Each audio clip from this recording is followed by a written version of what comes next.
어, 안녕하십니까? 오늘 저도 뭐 나이가 50대라서 백신을 맞았습니다. 오늘 8월 16일 날 저 2시 모더나 백신을 맞았는데 뭐 지금 아직은 뭐 크게 이상은 없는데 그래도 뭐 사람마다 다르니까 뭐 이틀 후에도 뭐 아프다는 사람도 있고 좀 긴장이 되네요. 어, 그래 이 코로나 시국이 좀 지금 길게 이렇게 이어지고 있습니다. 코로나를 통해서 우리나라 교회에 민낯이 드러났죠. 프로그램적인 신앙, 모임에 가고 주일 예배에 가고 이런 모임에 가고 안 가고를 어떤 신앙의 표본으로 삼았던 그런 종교적인 어떤 신앙, 프로그램적인 이런 어떤 신앙의 민낯, 그리고 아주 이기적인 교회 모습들, 종교주의에 빠져 있는 아주 좀 극단적인 근본주의에 빠져 있는 우리 한국 교회의 어떤 이런 민낯들이 코로나를 통해서 여실히 드러나고 있습니다. 어, 코로나를 통한 이러한 어떤 민낯들 앞에서 그리고 계속 지속되는 코로나의 어떤 이 상황 앞에서 저는 좀 그 교회들이 반성하고 우리의 어떤 민낯들을 다시 돌아보는 기회가 됐으면 좋겠습니다. 이사야 시기에도 여호와의 날에, 저주의 날이죠. 심판의 날이고, 여호와의 날에는 하나님의 백성들도 납작 엎드려야 되죠. 어, 모세 언약과 다윗의 언약을 다시 점검하고, 그리고 많은 다수들은 그 언약과 상관없이 살아갔지만 이사야 시대에도 남은 자들, 언약을 다시 기억하고 생각하고 모세 언약으로 돌아가려고 했던 그 남은 자들은 다시 언약을 생각하듯이 오늘 이 코로나 시국에 다시 교회가 얼마나 그 초대교회의 그 교회의 본 모습과 하나님의 계획과는 멀어져 있는지를 좀 바라봐야 되겠죠. 특히 언약을 중시하는 자기 자신과 어떤 그것이 남은 자다라는 생각을 가지고 살아가는 사람들은 더 이 코로나 시국을 통해서 점검하고 돌아보고 얼마나 우리 교회가 하나님의 계획과 언약 속에서 그 정체성을 온전히 유지하며 가고 있는지, 아니면 이 프로그램 어떤 신앙에 물들어서 모임에 가고 안 가고가 너무나 중요하게 되었고 모임을 사수하는 것이 뭔가 순교자적인 어떤 신앙인 것처럼 가르치고 있는, 그리고 세상의 복과 기독교의 복이 전혀 구분되지 않는, 기도의 내용도 구분되지 않는 이런 신앙, 값싼 복음 속에서 다시 한번 우리를 점검하고 돌아보는 그런 계기가 되었으면 좋겠습니다. 그래서 신앙이란 것은 철저하게 하나님의 계획과 언약을 기억하면서 하나님 나라를 이 땅에 보여주는 공동체적인 삶들을 생각하는 것이 중요하다라는 사실들을 다시 한번 기억했으면 좋겠습니다. 어떤 프로그램에 참여함을 통해서 내가 신앙인이고 아니고, 신앙을 하고 있고 안 하고 있고라는 그러한 생각들을 좀 벗어버렸으면 좋겠습니다. 그래서 철저하게 비대면으로 가고 있는 지금 이 상황 속에서 우리 그리스도인들이 그 비대면 속에서도 어떻게 또한 공동체성을 유지하고 하나님 나라의 백성인 것들을 인지하면서 그 공동체를, 하나님 나라의 공동체를 세워갈 것인지를 좀 고민해 봤으면 좋겠다라는 그런 생각들이 드네요. 오늘은 이사야 14장 28절부터 15장의 내용, 블레셋과 모압의 어떤 심판에 대한 이야기를 같이 좀 나누어 보았으면 합니다. 지금 이 이사야가 예언했던 이 시기는 28절에 아하스 왕이 죽던 해에 이 선인이 있었다 라는 것을 밝히는 것을 보면 거의 BC 720년대의 어떤 사항이죠.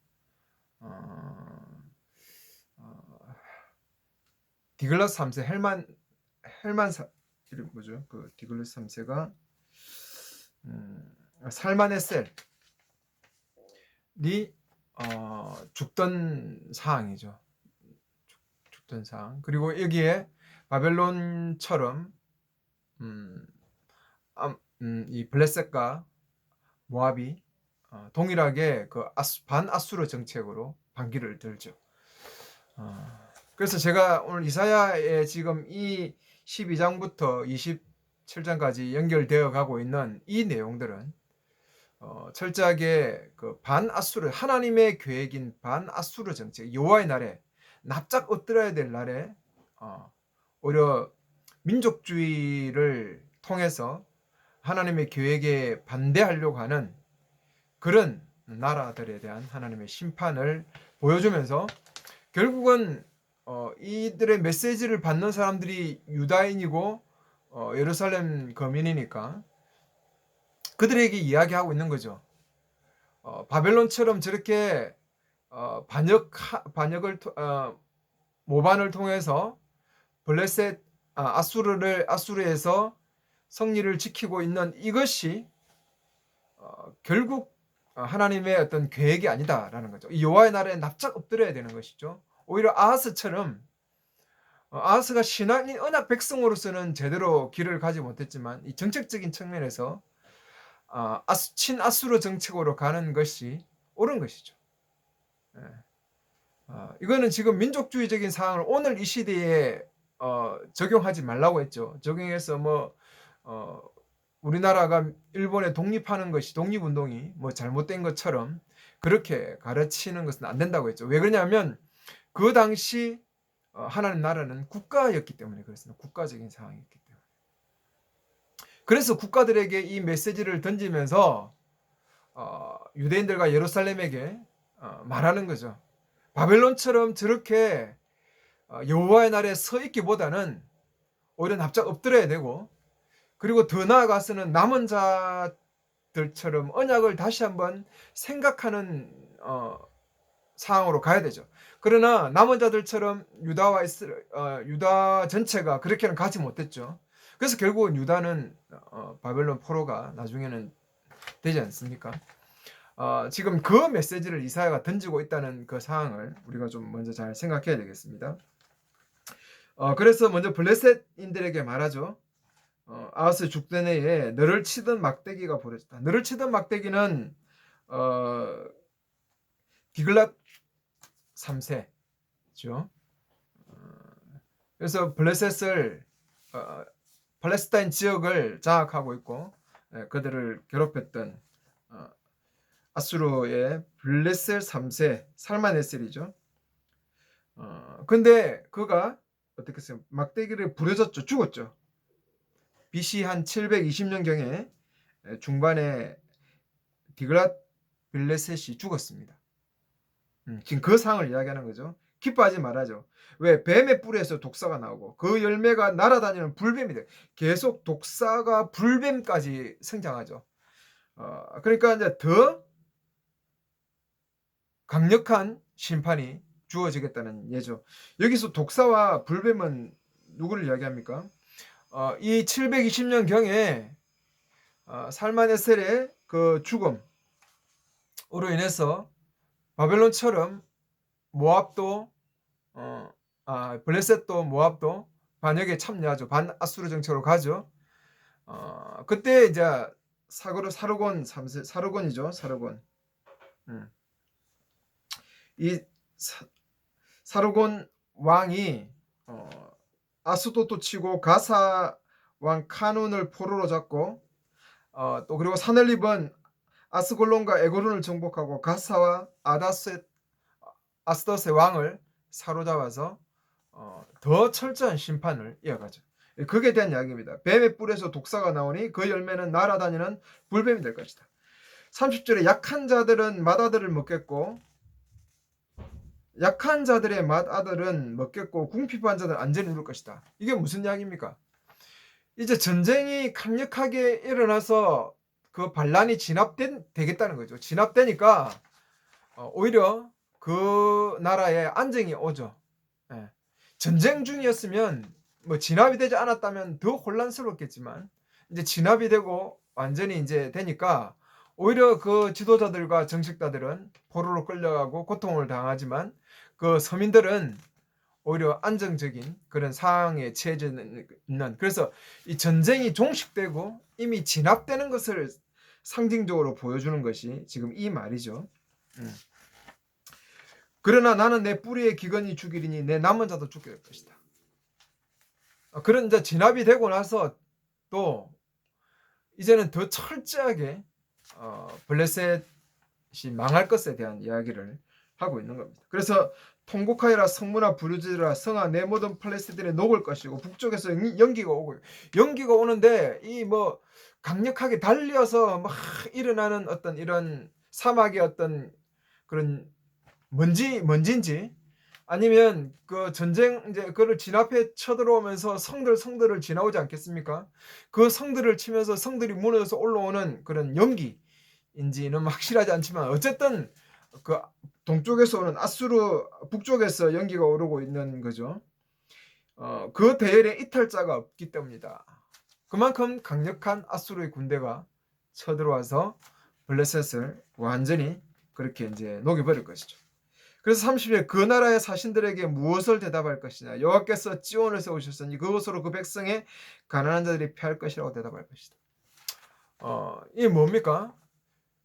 지금 블레셋이나 모압이나 지금 반아수르 정책으로 팔레스타인 연합해서 아수르가 쳐들어오니까 같이 동참하자고 지금 유다의 아하스에게 와서 이야기를 하는 거죠. 그때 사신들에게 대답할 게 뭐냐? 여호와께서 지온을 세우셨으니 그 백성의 가난한 자들이 피할 것이다 라고 해라.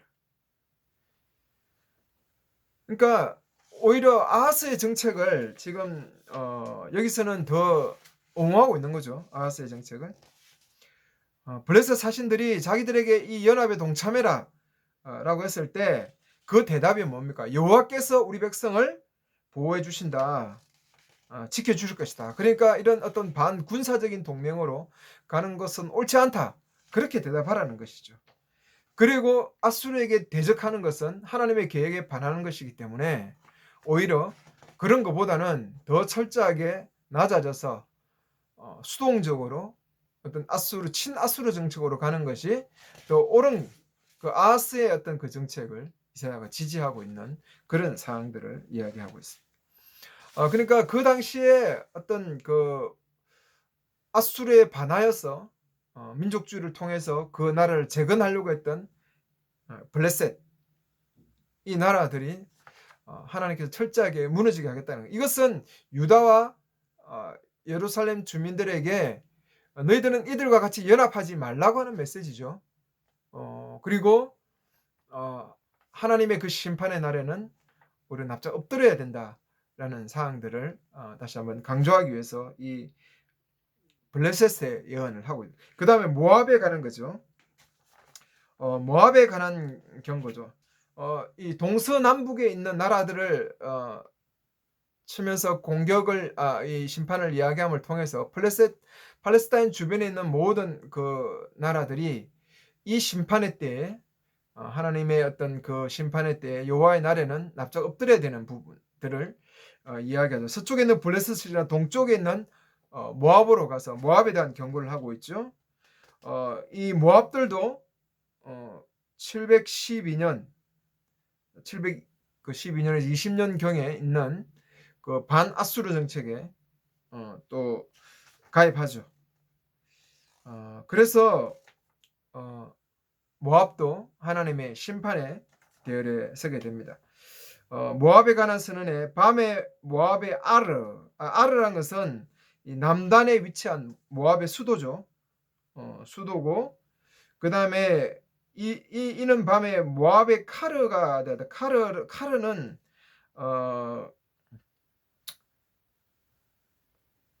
뭐죠? 카르가 뭐죠? 카르는 거대한 바위의 요새한 도시 있는 동쪽에 위치해 있습니다. 그러니까 최남단과 동쪽에 있는 그 모압 전체를 그냥 이야기하는 거죠. 전체를 아주 이제 그 이야기하기 위한 모든 전체가, 나라 전체가 다 항폐하게 된다는 의미로 이 두 성을 쓰는 거죠. 근데 이게 파괴됐죠. 이는 밤에 파괴됐죠. 갑자기 밤에 파괴됐다. 이건 뭐 하룻밤 사이에, 이거는 그냥 뭐 갑자기 예측된 것이 아니라 뭐 순식간에 그렇게 심판될 것에 대한 이야기죠. 디본의 신전에 올라가서 산당들에서 울며 그의 모든 머리털을 밀고 그의 모든 수염을 깎고 너보와 메바 때문에 모압이 통과한다. 이 디본 신전은 그 모압의 왕 메사의 고향이고, 이곳에 그모스의 신전이 있습니다. 그모스의 신당이 있고, 모압 사람들은 국가적인 재난이 있을 때 이 그모스 신전에 가서 울부짖죠. 울면서 호소합니다. 그러니까 지금 이 국가적인 재난 앞에서 디본산에 올라가서 산당들에서 울고 머리털을 밀고 숨을 깎는 것은 어떤 그 시대의 어떤 신에게 기도하는, 재난 앞에서 회개하면서 통곡하고 기도하는 것이 고대의 어떤 기도의 어떤 그런 간섭들이죠. 정말 심각한 재난 앞에서 이들이 지금 머리털도 밀고 수염도 깎고, 지금 너보와 메다 때문에, 너보와 메다는 남쪽이고 메바는 어떤 그 중간 지역. 그래서 이것도 모압의 전체, 어떤 모압 전체를 상징합니다. 그래서 모압 전체가 지금 디본 신전 그모스의 신 앞에 가서 지금 울부짖는 거죠. 거리에서 벼슬을 걸치고 주봉리의 강당에서 눈물을 흘리며 모두가 통곡하고 있는 상황이죠. 갑자기 지금 그 국가가 망해서 지금 도와달라고 지금 신에게 부르짖고 있는 모습이죠. 헤스본과 엘르아르가 부르짖죠. 이게 야하스까지 소리가 들립니다. 헤스본과 알레아레는 인접한 어떤 모압의 그런 어떤 가장 북단에 위치한 어떤 그런 도시입니다. 그러니까 이것도 모압 전체를 상징하는 아주 끝단까지 그 통곡의 소리가 들리니까 모압의 어떤 한 군데도 성한 데가 없이 다 지금 전체가 통곡하고 있는 그런 것이죠. 그 성읍이 얼마나 어떤 그 강력한 그런 위기 속에 있는지를 상징적으로 보여줍니다. 그러므로 모압의 무장한 군인들이 함성하니 그들이 목구멍이 뜬다. 그러니까 이런 아주 그 모압의 전사들마저도 정말 용맹스러운 전사들마저도 두려움에 떨고 있으니까 이 나라가 지금 완전 엄청난 위기죠. 내 마음이 모압을 위하여 부르짖는다. 그래서 그들의 재난이 얼마나 두려운지 이사야마저도 이렇게 마음이 아플 정도로 이웃이 이스라엘의 적이었던 그 모압이 보면서 얼마나 그들의 어떤 그 상황이 심각할 건지를 이사야가 생각하면서 이렇게 자기도 마음이 아프다라고 그렇게 지금 이야기하고 있습니다. 그 도망자가 쪼아르까지 에글라 실레아시까지 도망하였다라고 하죠. 이거는 그 남단에 속해 있는 것인데 모압의 어떤 그 피난민들이 도망가는 거죠.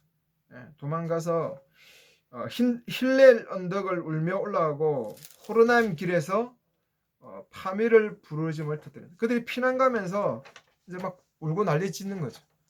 피난 행렬들을 있으면서 그만큼 지금 어떤 통곡 속에서 전 나라가 피난길에 오르고 통곡하는 그런 지경에 있습니다.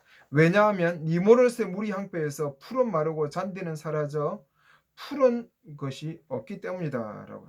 푸른 것이 없고, 이거는 완전히 물개 불들인 완전히 항폐하게 된 어떤 그 나라를 상징적으로 그들이 만든 제물과 그들의 주작물을 아라바 와디로 그들이 나른다. 이 아라바 와디라는 것은 지금 피난해 가기 위해서 지나야 될 그 강입니다. 그 강을 지나가야 되는데 그 저작물을 아라바 와디로 그들이 나르죠. 그러니까 그들이 지금 피난을 가면서 그 조그만의 어떤 그 재물도 가지고 가는데 그것을 강을 지나가야 되니까 뭐 그 재물들을 다 가져갈 수 있겠습니까? 아주 뭐 빈털터를 가는 거죠. 그런 비참한 상황들을 지금 이야기하고 있습니다. 참으로 그 부르짖음이 모압 경계에 둘러쌌으며 에글라임까지 그 통곡이 이었으며 블라임까지 그 통곡이 있다라고 하는 거죠. 제가 얘기했지만 그 모압의 어떤 북쪽과 동쪽에 있는 그 끝과 극의 어떤 그 나라적인 전체 도시를 이야기하면서 모압 전체에 통곡이 있는 거죠. 참으로 디몬의 물이 피로 가득하니 이는 내가 디몬의 재앙이 들 것이다 라고 했죠. 이거는 뭡니까? 디몬을 백성들이 부르짖음과 디몬의 그 물을 붉게 한다는 거죠.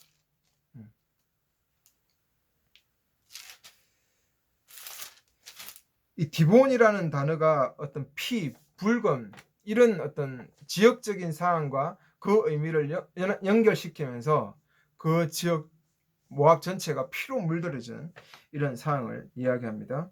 모압의 피한한 자에게서 사자를 보내고 이제 모압의 그 어떤 심판 속에서 피하여서 가는 사람에게 사자를 보내줘. 사자. 그러니까 이건 뭡니까? 오히려 재난 속에 모면해도 하나님께서 사자밥이 되게 하겠다는 거예요. 사자밥이 되게. 그래서 그 땅에 남은 자에게 사자를 보냈다라고. 완전히 철저하게 그 나라를 완전히 망하게 하시겠다라고 하는 이 사항을 지금 이사야가 모압의 어떤 그 심판을 통해서 이야기하고 있습니다. 여호와의 날에 납작 엎드려야 될 그 날입니다. 그때 민족주의를 앞세워서 지금 뭐 해방을 꿈꾸고 반역을 하고 이것은 하나님의 계획에 반하는 것입니다. 유다와 그 예루살렘 주민들에게 이 사실을 정말 분명하게 이야기하고 있고 이때는 여호와의 그 심판의 날 앞에 납작 엎드리고 더 나아가서는 남은 자들로서 모세의 언약을 기억하고 그 언약으로 돌아가며 하나님 나라의 그 하나님의 계획에 동참해 가야 된다는 그 메시지입니다. 오늘도 교회는 언약의 백성으로서 이 메시지를 들어야 합니다. 이 코로나 시국에 정말 좀 납작 엎드려지고 과연 이 속에서 물론 많은 다수들은 패망의 길을 가고 프로그램적인 종교에 빠져서 예배를 지키고 안 지키고가 뭔가 신앙의 어떤 뭐 엄청난 것처럼 말할 것이고 뭐 순교자적인 정신으로 뭐 예배를 사수하고 뭐 모이고 뭐 이런 이야기를 하겠지만 오히려 우리 정말 남은 자라고 생각하는 백성들은 다시 한번 새 언약을 기억하고 하나님의 계획인 하나님 나라를 어떻게 하면 이 코로나 시국 안에서도 공동체적인 그 신앙들을 드러내며 보여주며 가난한 자들 편에 서서 하나님 나라를 보여줄 것인지를 생각하는 그런 하나님 백성들이 됐으면 좋겠고 정말 더 이럴수록 교회가 몸집을 불리고 몸집을 드러내는 대형 교회보다는 정말 작아지는 그런 교회로서의 모습들을 기억하면서 정말 하나님 나라를 보여줄 수 있는 그런 평신도 교회를 꿈꾸는 그런 사람들이 좀 더 많아졌으면 좋겠습니다. 감사합니다.